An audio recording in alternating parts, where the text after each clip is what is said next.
On est tout de suite parti en Afrique, c'était l'époque au début de la guerre du Kosovo, on est parti tout de suite à l'ère de Guépard.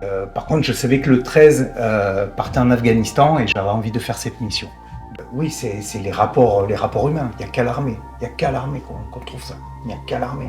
Je ne le trouve pas ailleurs. Un gars qui va perdre son job, qui des fois ça se passe mal avec son épouse, sa compagne, dans le privé, dans le civil, il se trouve rapidement dans des situations très compliquées. S'il perd sa maison, à l'armée, ça n'arrive pas ça. Ça n'arrive pas.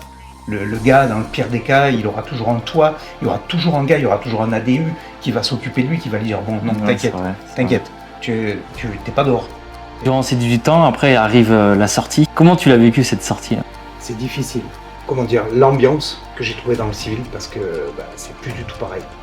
C'est plus du tout pareil. Quand on parlait tout à l'heure de cohésion, tout ça, ça n'existe plus. Du jour au lendemain, hop, tu perds le job et tout le monde s'en fout. Tu te retrouves comme ça. Compliqué parce qu'après, j'ai commencé à avoir des problèmes de santé. Okay.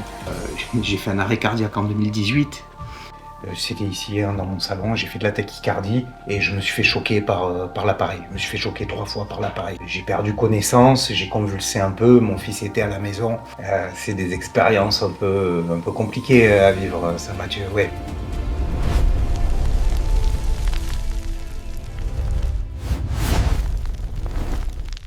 Salut et bienvenue sur l'éveil des vétérans. Aujourd'hui, on reçoit Johan. Johan qui est un ancien militaire qui a arrêté depuis un moment maintenant. Il va nous raconter un peu son parcours. Il va nous parler aussi de ses problèmes de santé, qui est pas commun, je trouve. En tout cas, on va apprendre beaucoup de choses sur son parcours. Déjà pour commencer, je te laisse te présenter. Qui est Johan et qu'est-ce qui t'a amené à t'engager à l'armée? Ok, salut Mathieu. Oui, je suis Johan, j'ai 48 ans, je suis marié, je suis papa de 2 enfants. Je me suis engagé dans l'armée de terre en 1997.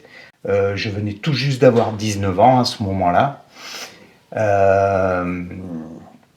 Ça fait 10 ans maintenant que j'ai quitté l'armée. Ça fait 10 ans que je suis dans le civil, dans le privé. Voilà. Qu'est-ce qui t'a... Donc il y a 10 ans, tu as fait combien de temps à l'armée? 18 ans et demi. 18 ans? Ouais.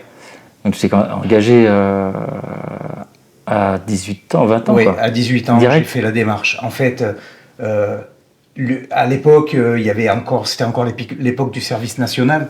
Et en fait, moi, j'ai zappé le service national. Je voulais tout de suite des unités un peu punchy. Et du coup, c'est d'ailleurs, moi, même on va dire tout juste à l'âge de 18 ans, j'ai voulu rentrer dans l'armée. Mais comme je demandais des unités un petit peu particulières, il y avait un petit peu de temps d'attente, ce qui fait que je suis rentré, je venais d'avoir 19 ans. Mais si j'avais pu y rentrer plus tôt, je serais rentré plus tôt. Et qu'est-ce qui te poussait à vouloir t'engager tout de suite? Alors, les motivations, surtout, la motivation première, c'était l'évasion. J'avais besoin, je voulais vivre des choses, l'aventure. C'était vraiment la priorité. Moi, j'ai grandi dans le sud de la France, dans une petite ville. J'avais pas beaucoup d'opportunités. J'ai été déscolarisé depuis longtemps, depuis 17 ans, j'étais déscolarisé. Ça se passait pas très bien, il n'y avait pas d'horizon très clair. On peut dire, c'était peut-être un peu, pas tellement opportuniste, quoi, mais en tout cas, j'avais besoin d'avoir une situation. Et je voulais pas aller travailler dans un atelier ou à l'usine, je voulais quelque chose qui sorte complètement de l'ordinaire. Et malheureusement, vu ma situation, personne ne me proposait de contrat à l'autre bout du monde, ça c'est sûr, sauf l'armée de terre. Eux par contre, il n'y avait pas de problème, ils m'ont proposé un contrat. Donc si tu veux, comment ça s'est passé quand j'ai décidé parce qu'à ce moment-là, tu n'avais pas les réseaux sociaux, il n'y avait pas YouTube, il n'y avait pas ces trucs-là, tu vois. C'est vrai, c'est vrai. Quand j'ai pris la décision, j'avais vu un pauvre documentaire à la télévision. Pauvre documentaire était pas si mal que ça, parce que c'était bien. Hein. Ouais. Et je voulais rentrer à la Légion étrangère. J'avais vu un documentaire sur les légionnaires à Djibouti, en Guyane, et j'avais trouvé ça super. Je m'étais dit, ces mecs-là, ils vivent une vie extraordinaire. Bon, c'est certainement très dur, parce que moi, je viens pas d'un milieu de militaire. J'avais très peu d'informations là-dessus. Dans ma famille, il n'y avait pas beaucoup d'infos. J'ai un oncle qui s'intéressait beaucoup à l'armée et qui, voyant ça, m'a dit, il était représentant, mon oncle, représentant de commerce. Il m'a dit, si tu veux, un matin, je t'amène à Marseille en tournée et je sais où sont les centres de recrutement et puis on va prendre des infos. Et en fait, ça a commencé comme ça. Euh, chemin faisant, je lui explique que je veux rentrer à la Légion. Alors mon oncle, il me dit, ok, il me dit, écoute, on peut en parler, mais tu peux aussi voir ce qui se présente. Tu n'es pas obligé non plus d'aller à la Légion. Bon, ok, du coup, il m'a amené à la Marine nationale.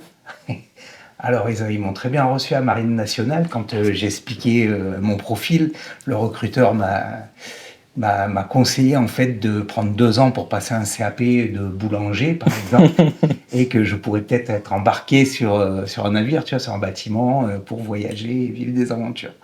Quand on est sorti de là, mon oncle il me dit alors, j'ai dit non, lui il a cru que j'allais faire ses croissants, il a rien compris, c'est pas ça qu'il veut faire.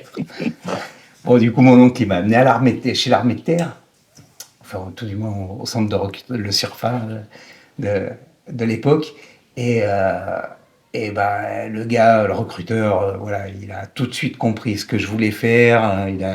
Il a cerné tout de suite le truc. Bon, ça, en 5 minutes, ça a été bouclé, quoi. Ah ouais. 5 minutes, j'ai signé mon premier contrat. Voilà, ça a commencé comme ça. Et t'es parti où du coup? À Castres, au 8e RPIMA.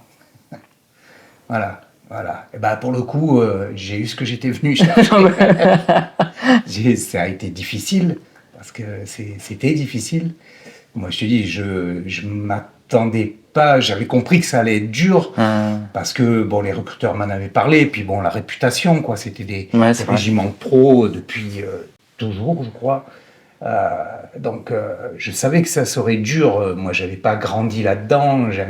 Effectivement, c'était dur, la phase de formation, les classes étaient dures, puis ça s'arrêtait pas à 6 mois, ça a duré longtemps.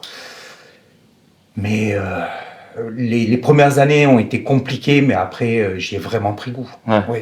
On va dire les 2-3 premières années ont été dures. J'ai eu du mal à trouver ma place au départ.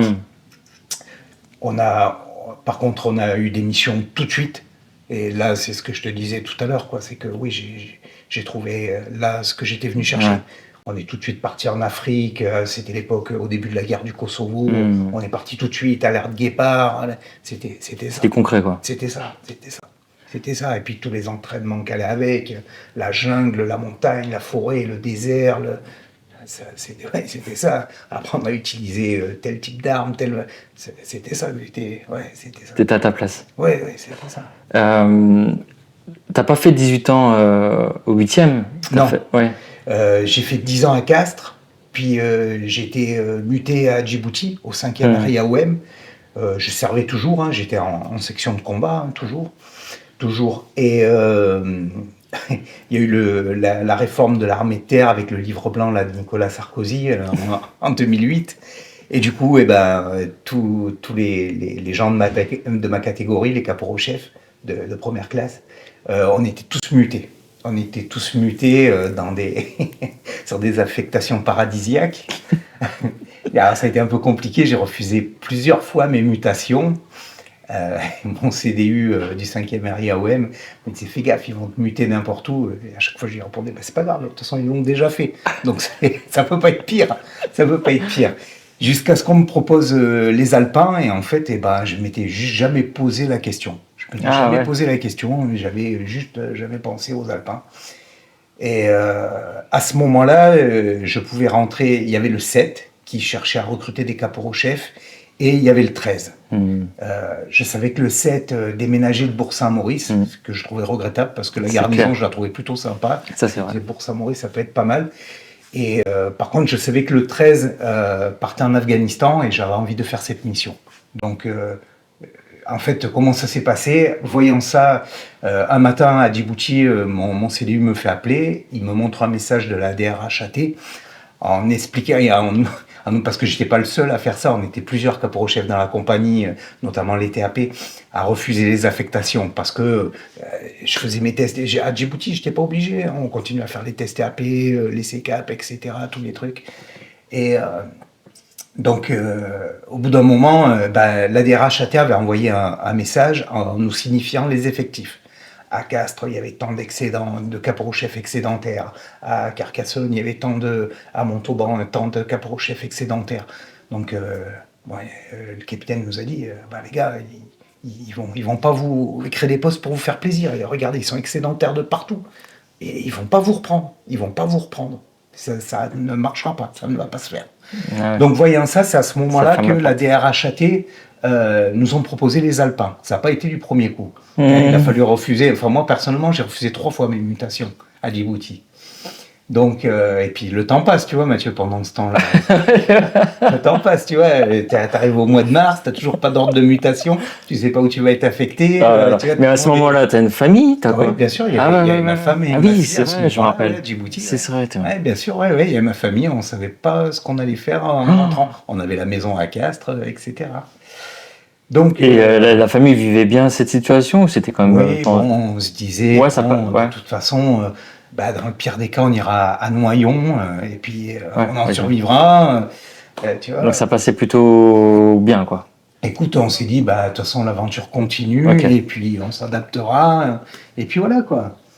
Donc, ça n'a pas été pire au final parce que, écoute, donc on reçoit un message, on nous propose le 7, le 13. Ok, il se trouve que, tu vois, des fois, les hasards de la vie, le chef comptable de la compagnie, c'était un mec du 3, de Carcassonne, mais qui avait grandi à Aix-les-Bains. Et on s'entendait bien, lui et moi. Puis il me dit, écoute, moi, tu sais, j'ai grandi à Aix-les-Bains, c'est à côté de Chambéry. Si tu veux, ce soir, viens avec ta femme manger à la maison, puis on va vous parler du coin, parce que je pense que tu devrais t'intéresser quand même au 13e BCA et à sa garnison. Et en fait, c'est ce qu'on a fait le soir avec ma fille et ma femme. On est allé manger chez eux et ils nous ont parlé de la région de Chambéry, quoi. Et ils nous l'ont plutôt bien vendu. Et puis bon, le gars, il était chef comptable. Il était un peu au courant de toute cette histoire. Tu vois, il m'a un petit peu incité à m'intéresser en tout cas au 13e BCA. Donc il m'a dit, demain, si tu veux, tu passes à la compta. Et on appellera en PNIA, tu appelleras le PVAT du 13 si tu as envie d'avoir plus d'infos. Et c'est ce que j'ai fait. Le lendemain, j'ai appelé le PVAT du moment, au 13, et je lui ai expliqué toute cette affaire. Parce que si tu veux, la mute, en fait, c'était pas au 13, Mathieu. C'était au GAM. Ah, ok. C'était au GAM. Ils voulaient des capuchons pour le GAM. Ok. Donc, j'appelle le PVAT là au GAM, et j'y explique toute cette histoire. Et j'ai dit, parle-moi un peu du GAM, c'est quoi le GAM? Parce que moi, je connaissais pas. J'avais pas fait Barcelone, ni... j'avais pas fait ces trucs-là, tu sais, je connaissais pas. Alors, il m'explique un peu le GAM, je dis, ok, il me dit, maintenant, c'est basé là, Chambéry, les mecs, ils sont indépendants, ils dépendent du, comment t'appelles ça, du centre de formation, tu vois, de l'armée de terre. Il me dit, c'est un peu... J'ai dit, ok, j'ai dit, mais attention, parce que moi, j'y connais rien à la montagne, en gros. C'est ça qui me paraît... formation pour troupes de montagne, mais moi je suis pas qualifié, j'y connais rien à la montagne. Alors, tu vois, c'était un peu border, quoi, mais bon, j'imagine. Moi, j'étais pas très à l'aise avec ça, quoi. Et je dis, il n'y a pas une place de chef de groupe en compagnie de combat. Et alors là, Esco, il me dit, t'es sûr de toi? Il me dit, parce que ici, les capots chefs, il y en a un paquet qui gratte pour aller au GAM. Il y avait la queue. Ouais, j'ai dit, non. J'ai dit, tu sais, moi, ça me dit rien, moi, ce truc de GAM. J'ai dit, puis ils partent en mission, ils vont en Afghan, ils font des trucs. Il me dit, non, le GAM, non, ils font d'autres trucs, mais c'est pas pareil, quoi, comme un centre de formation. J'ai dit, écoute, il n'y a pas une place de chef de groupe dans une compagnie. Il me dit, tu veux être chef de groupe? Il me dit, écoute, rappelle-moi dans une semaine, j'en parle au DRH. Ils m'ont vite trouvé une place de chef de groupe dans une compagnie. Voilà, ça s'est fait comme ça, la mutation.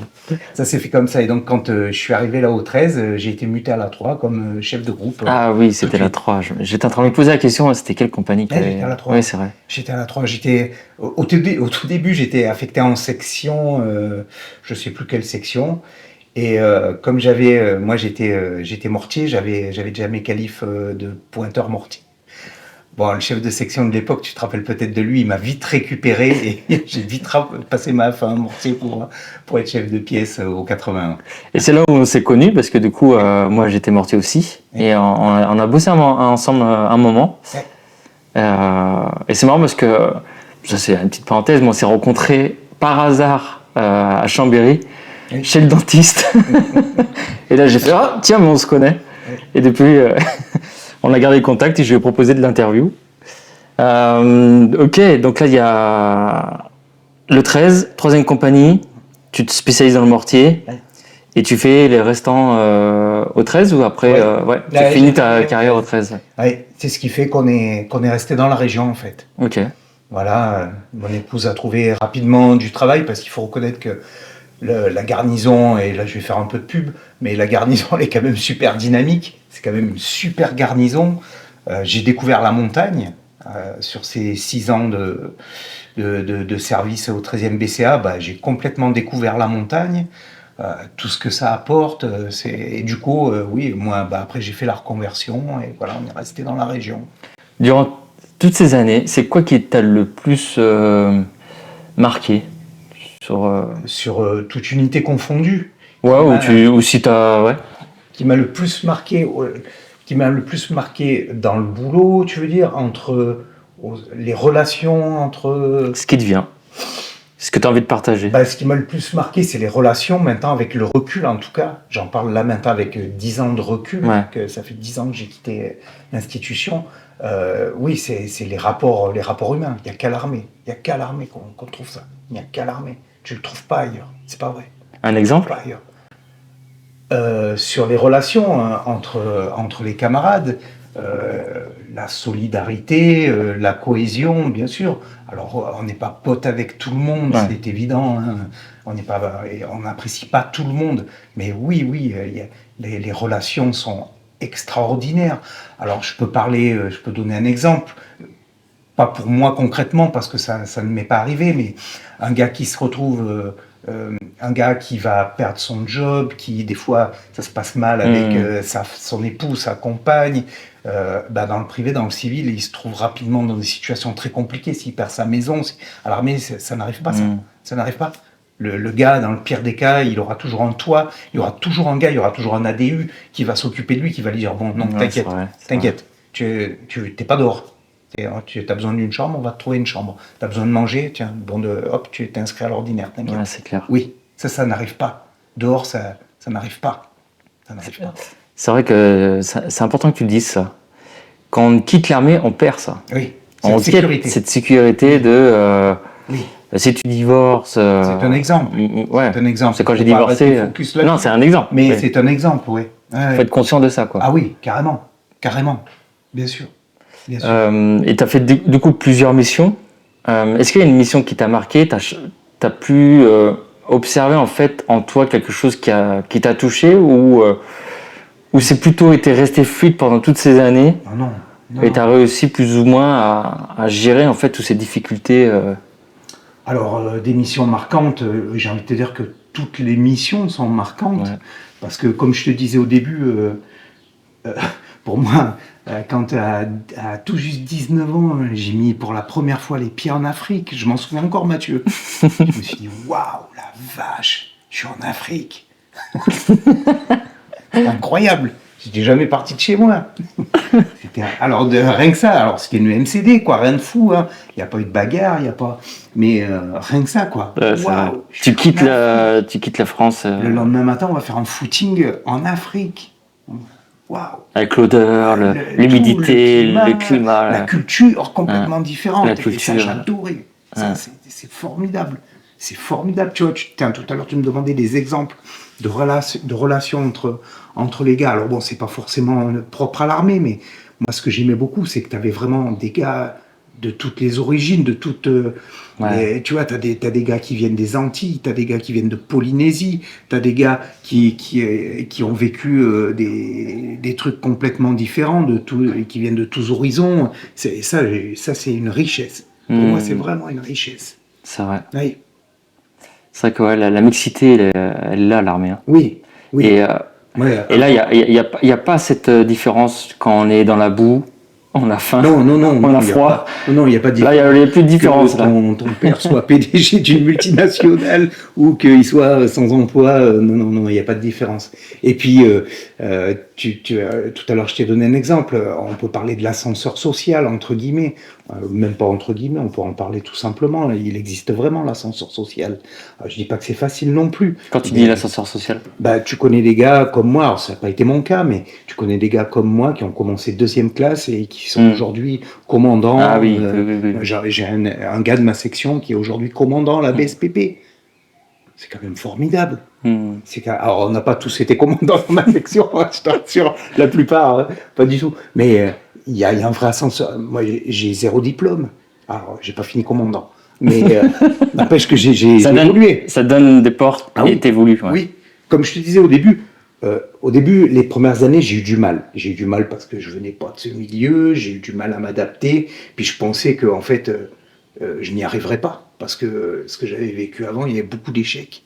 Beaucoup d'erreurs, de bêtises, et beaucoup d'échecs.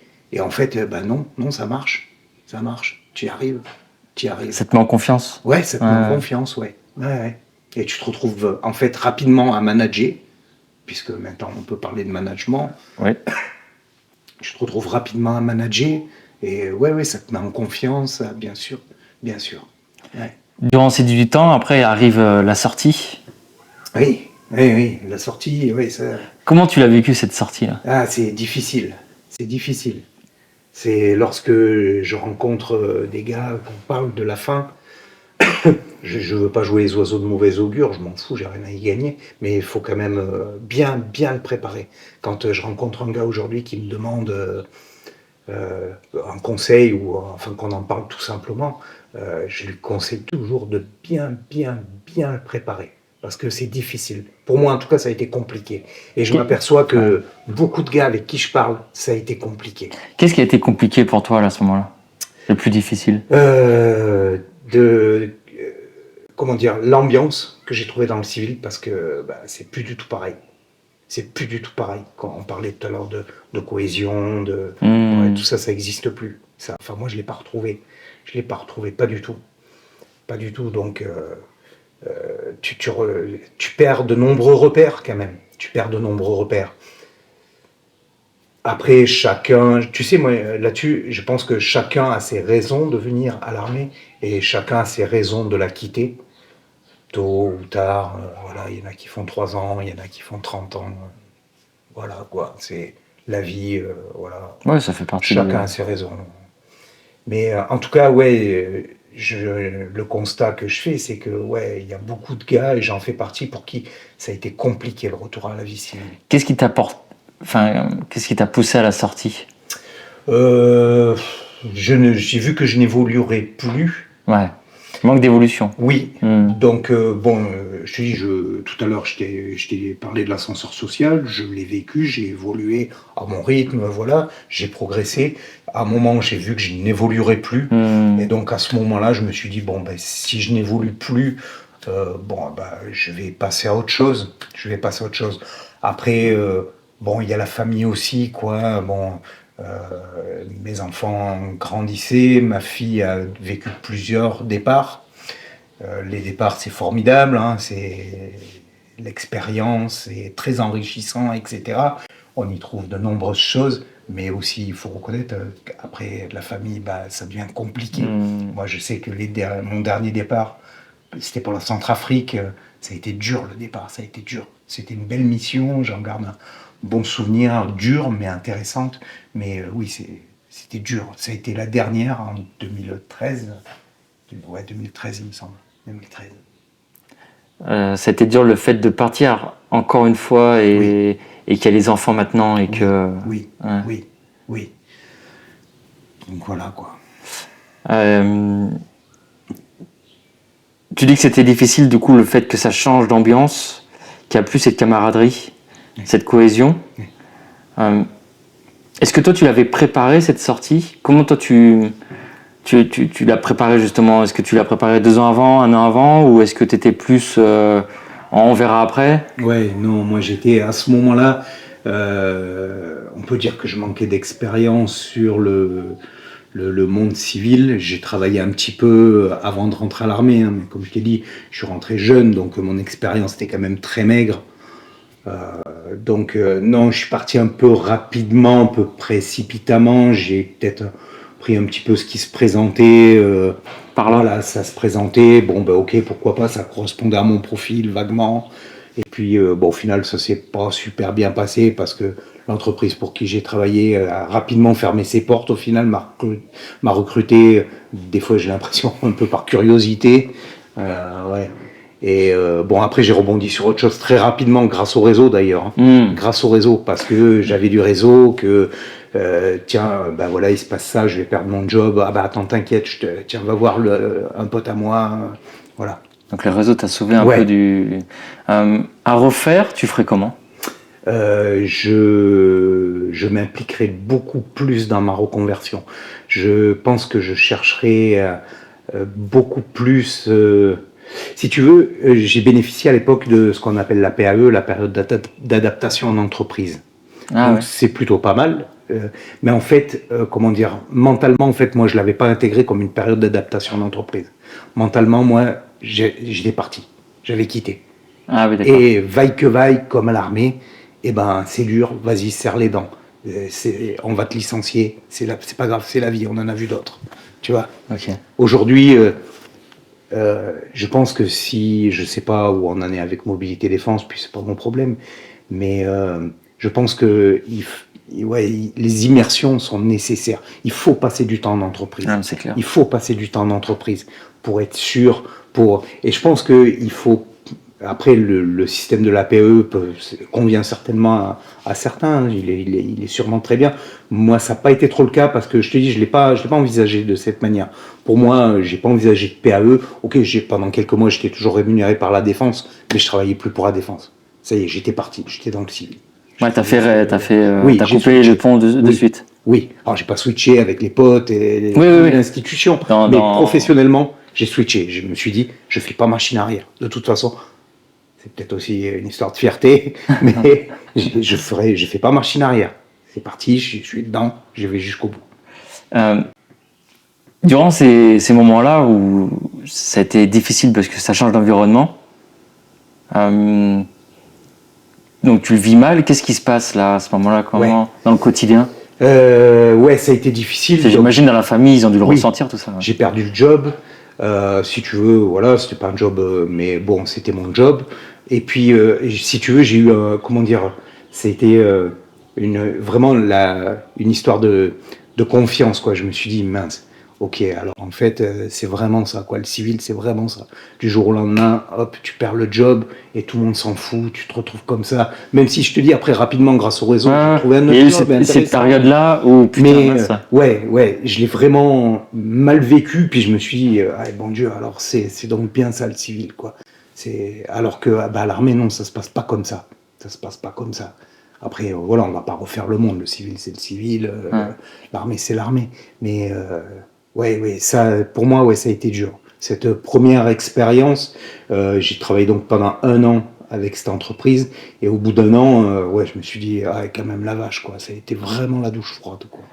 Qu'est-ce que tu as mis en place justement pour passer cette étape-là?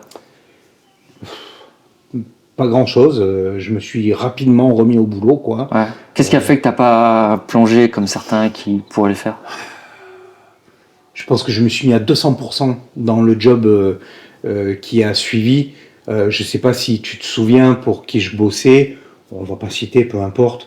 Mais c'était une entreprise assez particulière, avec une dynamique très particulière. Et je m'y suis retrouvé dans de nombreux points.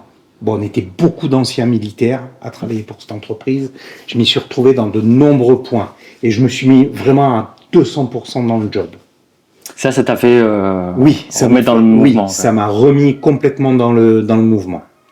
Grâce au réseau, du coup, j'essaie de deviner un peu ce qui aurait pu créer ce déclic.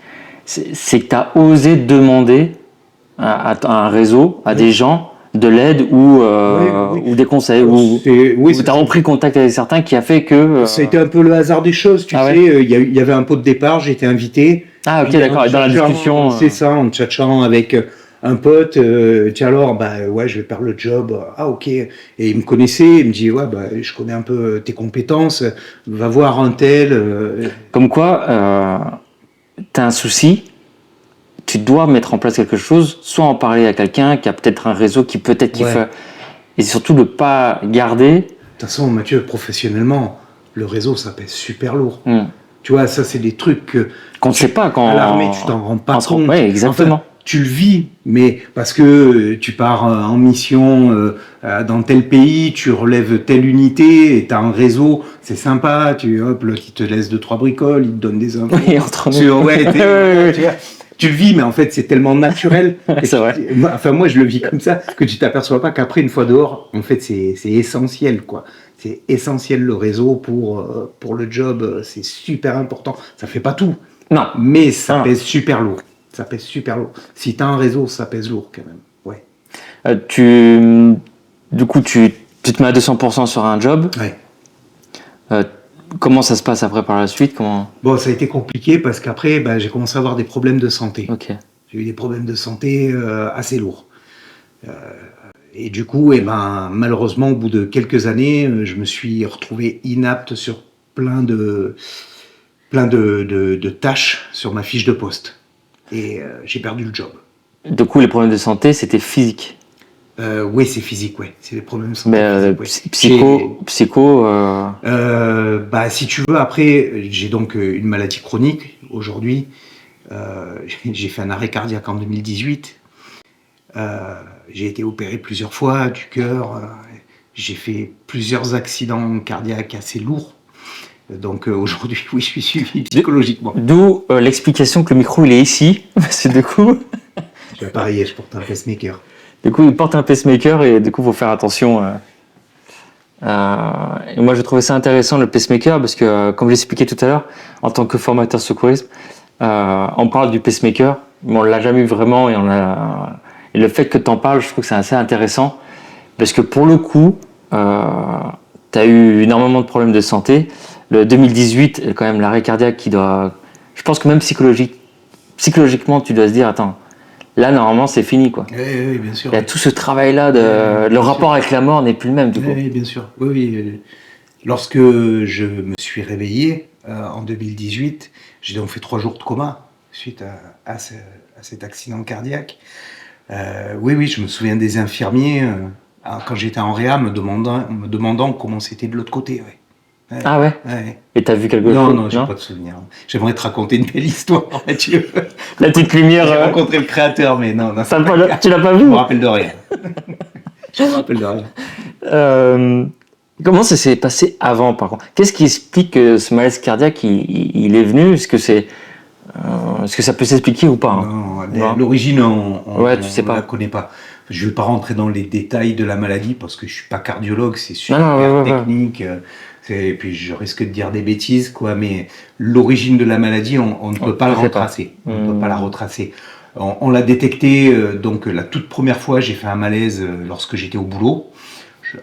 Au début, je pensais que c'était simplement un malaise vagal. Mais non, les docs, j'ai été amené aux urgences à Chambéry à ce moment-là. Les docs m'ont rapidement transféré en cardiologie. Et en cardiologie, le diagnostic est arrivé rapidement, comme quoi j'avais un anévrisme qui s'était créé sur un de mes ventricules. Et en fait, ça a créé un problème de conduction électrique au niveau de mon cœur. Le problème est là. Pour faire simple et... t'as compris, j'ai pas fait médecine. Pas de diplôme. Même par VAE. Et là, t'arrives ton malaise. Après, t'as fait plusieurs malaises. Ouais. Et je trouvais ça intéressant. T'as fait quand même un malaise et le pacemaker il s'est mis en place. Ouais. Est-ce que tu peux nous raconter ce... ou pas, hein. Tu peux dire non. Si tu veux, je vais pas faire... Bref, oui, j'ai donc eu, on appelle ça, comment dire, j'ai fait de la tachycardie. C'était ici dans mon salon, j'ai fait de la tachycardie et je me suis fait choquer par l'appareil. Je me suis fait choquer 3 fois par l'appareil. J'ai perdu connaissance, j'ai convulsé un peu, mon fils était à la maison. J'ai eu le temps quand même de me mettre au sol, d'appeler les secours. J'ai fait aussi des formations en secourisme un petit peu. Je suis formateur. C'est vrai.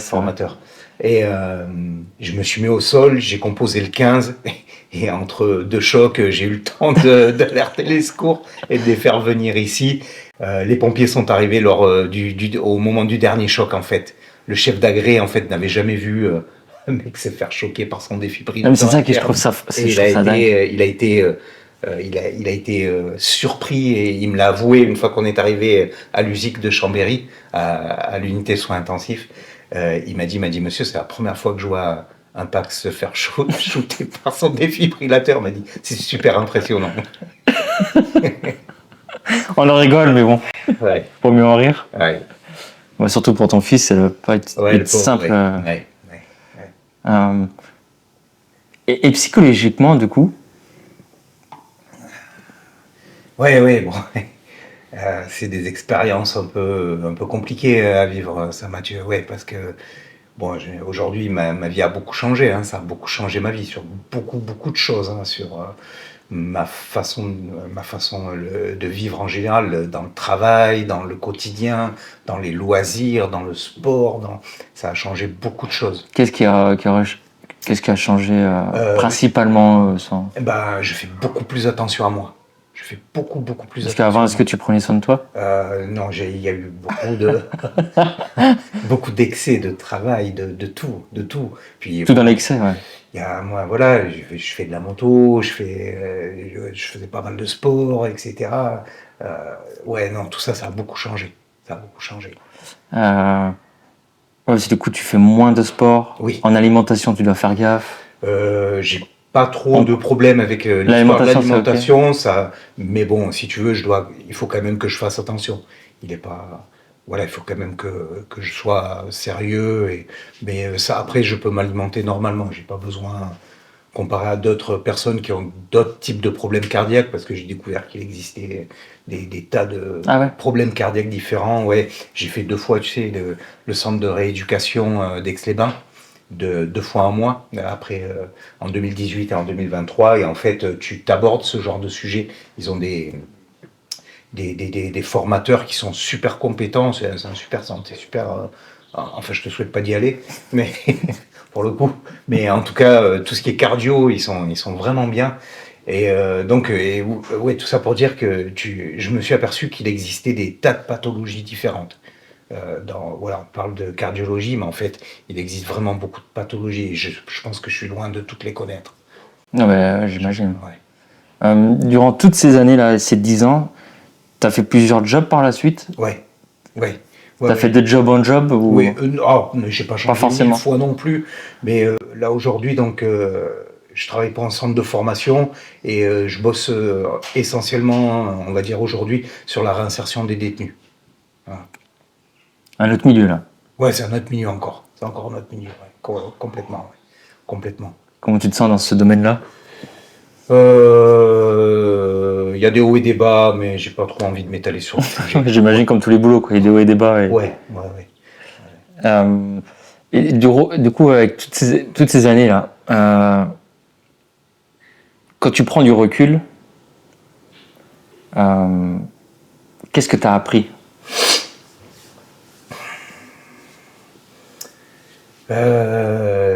Qu'est-ce que j'ai appris? Qu'est-ce que tu as appris sur... Il faut pas baisser les bras, hein. Que voilà, on rebondit, on s'adapte et on rebondit. Avec les hauts, les bas, on s'adapte, on rebondit. Voilà. Ça, je pense que tu l'ancres tôt quand tu rentres à l'armée. Alors, j'ai appris aussi par la suite que aussi, il faut savoir aussi des fois lâcher prise. Et ça, je pense qu'on a du mal à le faire. Beaucoup, on a du mal avec le lâcher prise. Mais ça, c'est clair. Voilà, donc je ne suis pas suivi pour syndrome post-traumatique par rapport à ma carrière militaire. Par contre, par rapport à mon état de santé et tous ces problèmes de santé, je suis suivi sur ce sujet-là. Et oui, je travaille sur le lâcher-prise aujourd'hui. Oui. Je travaille sur le lâcher-prise. Et aujourd'hui, tu as lâché prise? Je sais pas. Déjà, tu as lâché prise, tu es devant une caméra. Ouais, non, ça va. Je progresse, je pense. Si, tu vois, il y avait la partie de reconversion, et du coup, tu n'as pas pris la reconversion classique? Non. Non. Euh, Comme je t'ai dit, à ce moment-là, je pense que je manquais de recul et d'expérience. Je le regrette. Non, à l'instant T, j'avais pas envie de passer plusieurs mois en formation et j'avais envie d'être tout de suite dans le vif du sujet. Pendant longtemps, j'ai été comme ça, comme je t'ai dit au début. Ouais. J'aime bien être tout de suite dans le feu de l'action. Ouais. Et pour le coup, ben, je suis parti un petit peu comme je suis venu, un peu, voilà, pas brutalement, mais ouais, en me mettant tout de suite en immersion à 100%. Ouais. Du coup, tu me fais penser à quelque chose. T'es dans une asso. Oui. Est-ce que tu peux nous en dire plus? Mais j'ai une question qui vient, ça fait combien de temps que tu es dans l'asso? Ça fait 9 ans maintenant. Ça fait 9 ans, donc tu connaissais pas quand tu as quitté l'armée? Si, je les connaissais. Ah, tu connaissais mais tu n'étais pas dedans? Je les connaissais. Moi, je fais partie donc d'un club, Oui, un club de vétérans, un club de moto.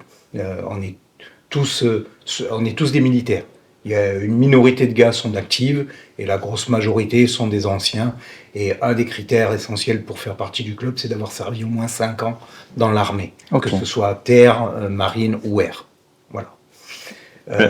Je connaissais déjà le club parce que moi je fais de la moto depuis toujours, je sais pas si tu te rappelles, mais j'ai toujours eu des bécanes, donc le milieu de la moto, oui je connais ça depuis toujours, donc je connaissais donc les French Army Vets et d'autres. Mais à ce moment-là, voilà, je n'avais pas encore décidé dans le milieu on dit de porter les couleurs d'un club. Parce que voilà, j'étais encore centré sur le boulot, etc. Le boulot, ça demande quand même, quand on est militaire, beaucoup de temps. Et les milieux, je pense que tous les milieux associatifs, quels qu'ils soient, demandent quand même pas mal de disponibilité. Et c'est le cas, voilà, au sein des French Army Vets, comme au sein de la majorité des clubs de bécanes, ça demande quand même une certaine disponibilité. Donc je connaissais déjà l'entité, mais enfin, j'ai pas traîné non plus tant que ça. Je crois que, ouais, ben regarde, ça fait 10 ans que j'ai quitté l'armée, ça fait 9 ans que je suis FAVS, donc un an après, j'ai rejoint les FAVS. Si tu veux, j'avais quand même pas mal de potes qui faisaient partie de ce club-là. Et on se retrouvait sur des concentres de bécanes, dans des concerts, dans des trucs comme ça. Et les gars me disaient, ouais, pourquoi tu nous rejoins pas? Regarde, on se retrouve là, c'est un concert. En plus, tu avais la moto. Tu fais de la moto, tu connais un peu le milieu, pourquoi tu nous rejoins pas? Puis voilà, alors tant que j'étais d'actif, je disais, ah, attends, c'est compliqué, la dispo, moi, je fais encore pas mal d'OPEX, etc. Donc, mais voilà, quoi. Du coup, tu t'es engagé dans un club. Oui. Et c'est différent d'une association. C'est un peu différent. C'est ce que tu m'avais... Oui, c'est un peu différent. Comment dire, dans le milieu des motards, des bikers, pour être précis.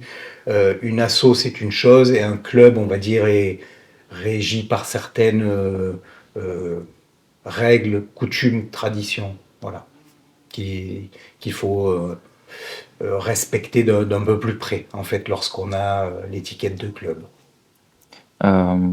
Du coup, est-ce que tu peux... Enfin, comment tu fais pour rentrer? Je sais pas si c'est une question indiscrète. Non, c'est pas indiscret. Comment tu fais rentrer? Comment toi t'es rentré dans ce club-là? Alors, souvent c'est le réseau, une fois de plus. C'est un bisoutage et tout ça? Non, je rigole. Non, si tu veux, les French Army Vets, souvent on part du principe que on a tous fait nos classes, peu importe d'où tu viens, peu importe l'unité dans laquelle tu as servi, tu as fait tes classes, on va pas s'en rajouter une louche. Souvent, moi, comme je dis, je connaissais des gars qui faisaient partie du club. Bon, maintenant, tu as les réseaux sociaux, hein, French Army Vet, on est sur tous les réseaux sociaux, évidemment. Donc, bon, voilà, souvent, les gens nous croisent parce qu'on porte, on porte un gilet avec les couleurs du club. Donc, ça parle souvent aux militaires.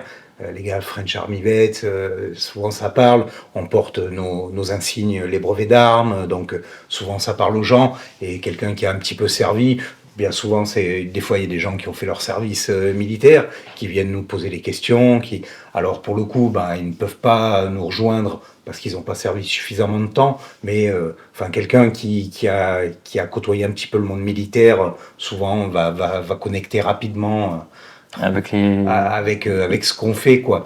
Et donc, oui, comment ça se passe? Ça se passe qu'en général, tu vas prendre contact avec un des membres. On est organisé on appelle ça des chapters, des chapitres. C'est des régions, si tu veux. On est répartis un petit peu sur toute la France. Tu vas prendre contact généralement avec les gens qui sont le plus proches géographiquement, à moins que vraiment tu aies un pote à l'autre bout de la France, donc qui t'est très proche et qui va te mettre en relation. Mais généralement, ton pote va t'expliquer dans les grandes lignes comment ça se passe et tu vas te rapprocher des gars du chapter le plus proche géographiquement. Et donc, ça se passe par étapes. Tu commences par avoir le rendez-vous avec, si tu veux, on est organisé un petit peu comme à l'armée, hein, on fait ce qu'on sait faire. Bizarrement. Bizarrement. Donc tu vas te rapprocher de quelqu'un qui généralement a une fonction particulière au sein du club, qui va bien maîtriser les codes et qui saura t'orienter, surtout pour les gars qui ne connaissent vraiment pas du tout ce milieu-là. Je parle du milieu biker. Pour être sûr de ne pas se tromper, quoi. Que ça corresponde bien, que l'attente de celui qui voudrait rejoindre soit bien en adéquation aussi avec ce qu'on fait dans le club, quoi. Parce que des fois, certaines personnes se trompent, c'est déjà arrivé. Ouais, c'était la question. Parce qu'il y a des préjugés, on se dit biker, on a tout de suite les images de... Oui, des séries américaines. Des séries américaines. Oui, non, c'est pas ça. Nous, on évolue et puis on fonctionne comme la plupart des clubs de bikers. Il y a des étapes, en fait, tout simplement à accepter, à franchir. Il faut être patient, il faut donner de la disponibilité, il faut être en accord avec les prérogatives du club. Nous, on soutient, notre mission principale, c'est le soutien des blessés, voilà, des armés. Le soutien à leur famille également, et puis le devoir de mémoire, quoi. C'est notre but principal. Et après, évoluer au sein du milieu, de la moto, voilà, quoi. Donc il faut que quelqu'un qui postule pour rentrer dans le club, il faut déjà qu'il soit en accord avec ça. Nous, on va contrôler aussi, parce qu'on a déjà eu des mauvaises surprises, des gars qui se racontaient des vies. Généralement, tout le monde se connaît, tu vois, à l'armée, t'as toujours un pote tu vois, il y a toujours un mec qui te connaît, mais des fois, t'as des unités bien particulières où on connaît pas forcément tout le monde, des petites unités, tu vois, on connaît pas forcément tout le monde. Et il y a longtemps en arrière, en fait, il y a eu des mauvaises surprises, des gars qui étaient pas... T'as un exemple comme ça qui disaient être... des exemples, j'en ai plein, je vais pas détailler tous les exemples, mais on a déjà eu des mythos, on s'est compris. Donc aujourd'hui, on contrôle tout simplement, on demande un extrait cinétique des services, c'est très simple. Même pour le gars qu'on connaît, il n'y a pas de passe-droit, tout le monde fournit son ESS, et comme ça, c'est très clair, il n'y a pas de doute. Voilà. Et après, comment ça se passe? C'est des étapes. C'est des étapes. Au début, tu vas prendre contact 1 fois, 2 fois, 3 fois. Tu vas venir sur un événement. Tiens, il y a un stand à côté de chez moi sur, je sais pas moi, les JPO de tel régiment, ou à la concentre de moto ou de voiture ou de je sais pas quoi.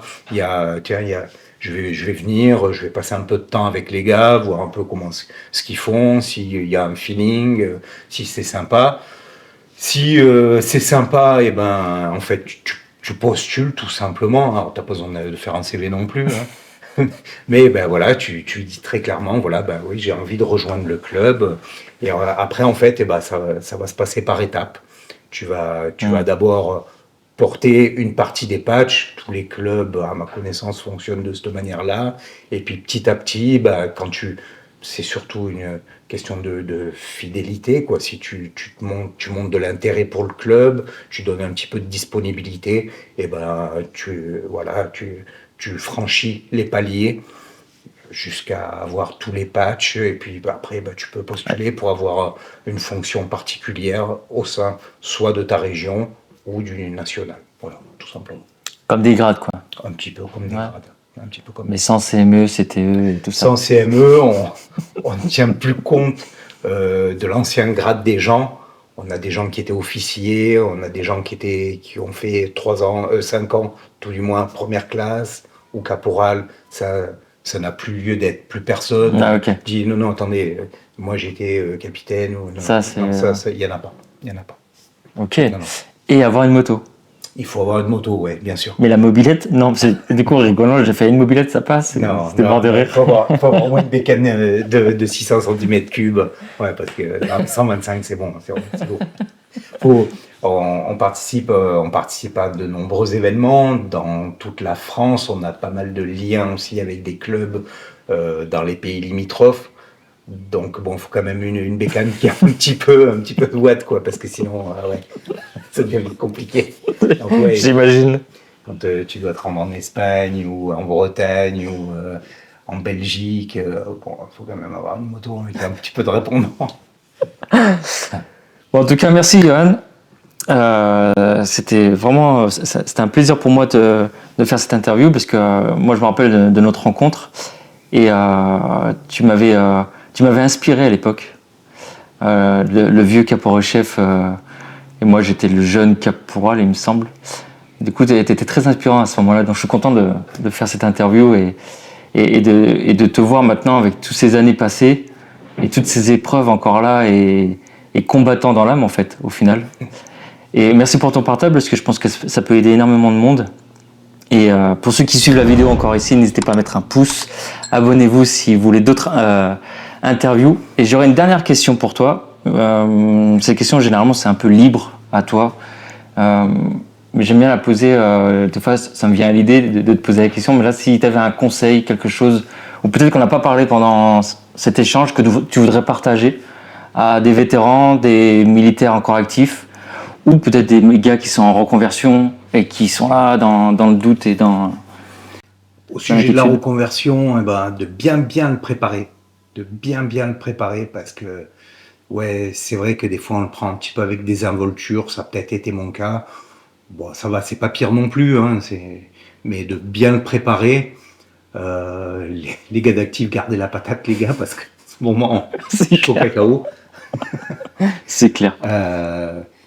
Et puis, ouais, moi, après, sur mon ressenti global, ça a été une sacrée expérience. Là, je parle de l'armée, ça a été une sacrée expérience.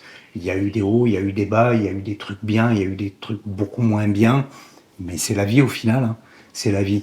Et surtout, moi, ce que j'en retiens, et on se le dit pas, c'est que ce qui reste dans la tête, c'est que le bon. Ouais. C'est que le bon. Les galères t'oublient, tu gardes que le bon. Et ça, c'est la vérité. C'est la vérité. Le réseau que tu t'es créé, tu le gardes hyper longtemps. Moi, je suis encore en lien avec les gars de ma section d'origine, il y a 30 ans, maintenant en arrière. On est toujours en lien, on s'envoie des conneries là sur WhatsApp. Ouais, et ça c'est formidable. C'est une expérience. Voilà, chacun la vit à sa façon. Certains partent fâchés. Voilà, chacun a ses façons, comme on disait tout à l'heure. Je pense que chacun a ses raisons de venir, chacun a ses raisons de partir. Peu importe. Mais moi, j'en garde une sacrée expérience. Ça m'a forgé quelque part un CV aussi, parce que même après seulement 18 ans, j'ai envie de dire, c'est ancré lorsque je postule aujourd'hui. Alors je ne mets pas forcément en avant mon passé de militaire, parce que suivant là où je vais postuler, ça n'a pas de lien, voire même des fois ça peut desservir. Mais si je vois qu'il y a une appétence, il y a quelque chose à créer, souvent les gens sont intéressés. Souvent, je m'aperçois par contre de ça, c'est que dans le milieu civil, quand même les gens sont intéressés. Il y a beaucoup de, comment on dit là, les soft skills. Ça, souvent les gens sont curieux dans un premier temps, et je pense que beaucoup d'employeurs l'apprécient. Alors, tout ne repose pas là-dessus non plus. Tout ne repose pas là-dessus.